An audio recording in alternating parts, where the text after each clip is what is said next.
అందరికీ మనం డైరెక్ట్గా సేవ చేసుకునే భాగ్యాన్ని ఆయన ఇచ్చాడు. ఈరోజు లక్ష్మీనరసింహ స్వామి వారి కళ్యాణం భాగ్యాన్ని ఇచ్చాడు.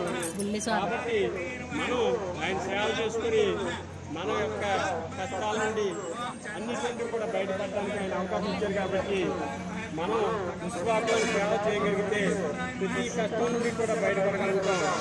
అందువల్ల మీరందరూ కూడా ఇక్కడికి వచ్చినందరూ కూడా ధన్యులు. స్వామివారి యొక్క కళ్యాణం చూస్తున్నారు.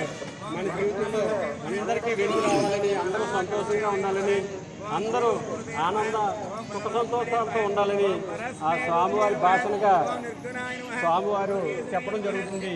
కాబట్టి భక్తులందరూ కూడా ఓ నమో నారాయణ అని గట్టిగా చెప్పండి. గట్టిగా ఓ నమో నారాయణ.